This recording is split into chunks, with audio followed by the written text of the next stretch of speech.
Hi நண்பர்களே, welcome to cook with KS. இன்றைக்கி நம்ம காளான் பிரியாணி எப்படி செய்யுதுன்னு பார்க்கலாம். மஷ்ரூம் பிரியாணி. அது தேவையான பொருள் இது தான். 3 தக்காளி, 2 வெங்காயம், 4-5 பச்சை மிளகா, தயிர் 2 கப்பு, காளான், கொஞ்சமாக புதினா. லெமன் ஊற்றுவாங்க. லெமனு வேணுன்னா நீங்கள் சேர்த்துக்கலாம். காளானை நல்லா இந்த மாதிரி எடுத்து கழுவிக்கிங்க. ஏன்னா காளானில் ஃபுல்லாக மண் இருக்கும், நிறைய மண் இருக்கும். அதனால் நல்லா வாஷ் பண்ணிக்கிங்க. ஒரு 2-3 வாட்டி இந்த மாதிரி அழுத்தி காளானில் இருக்கிறது அழுக்கெல்லாம் இந்த மாதிரி எடுத்து பார்த்தீங்கன்னா வரும் உங்களுக்கு. இந்த மாதிரி ஃபுல்லாக நல்லா வாஷ் பண்ணிக்கிங்க காளானை.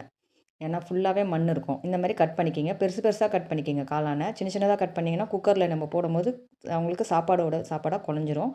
3 கரண்டி நீங்கள் வந்து பார்த்தீங்கன்னா எண்ணெய் எடுத்துக்கங்க. வெங்காயம் பச்சை மிளகா முதல்ல போட்டுக்குங்க. வெங்காயம் பச்சை மிளகா நல்லா போட்டு நல்லா வதக்குங்க.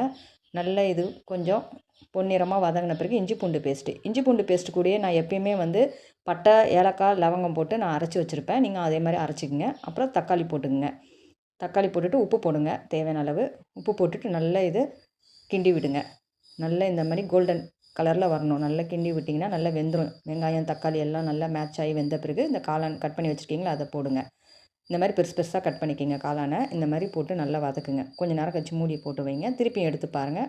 அதுக்கப்புறம் புதினா போடுங்க. புதினா ஒரு கொத்து போட்டிங்கன்னா உங்களுக்கு புதினாவையும் நல்லா வதக்கி விட்டுட்டு மறுபடியும் மூடி வச்சுட்டு நீங்கள் தனி மிளகாத்தூள் நான் 1½ கரண்டி போட்டிருக்கேன். அப்புறம் கரம் மசாலா 1 கரண்டி போட்டிருக்கேன். போட்டுட்டு மறுபடியும் இதை மூடி வைங்க. அதுக்கப்புறம் தயிர் ஊற்றுங்க. கொஞ்சமாக ஊற்றிட்டு நல்லா கிண்டி விட்டுட்டு தண்ணி ஊற்றுங்க. நான் 2 டம்ளர் அரிசிக்கு நான் வந்து பார்த்திங்கன்னா 5 டம்ளர் தண்ணி ஊற்றிருக்கேன்.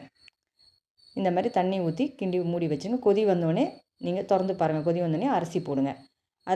இந்த மாதிரி அரிசி போட்டுட்டு ஒரு விசில் விடுங்க. கரெக்டாக ஒரு விசில் விட்டால் போதும். உங்களுக்கு சாப்பாடு நல்லா உதிரியாக உங்களுக்கு இந்த மாதிரி சூப்பராக வந்துடும். காளான் பிரியாணி, மஷ்ரூம் பிரியாணி. இது வந்து பார்த்திங்கன்னா நம்ம லஞ்சுக்கு கட்டி கொடுக்கலாம். இப்போது குழந்தைங்களுக்கு சாப்பாடுக்கு லஞ்சுக்கு கட்டி கொடுத்தீங்கன்னா விரும்பி சாப்பிடுவாங்க.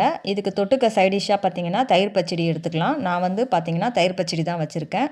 இந்த மாதிரி கொடுத்திங்கன்னா லஞ்சுக்கு மதியம் சாப்பாடுக்கு குழந்தைங்க நல்லா சாப்பிடுவாங்க. இந்த வீடியோ உங்களுக்கு பிடிச்சிருக்குன்னா மறக்காமல் சப்ஸ்கிரைப் பண்ணிவிடுங்க. தேங்க்யூ.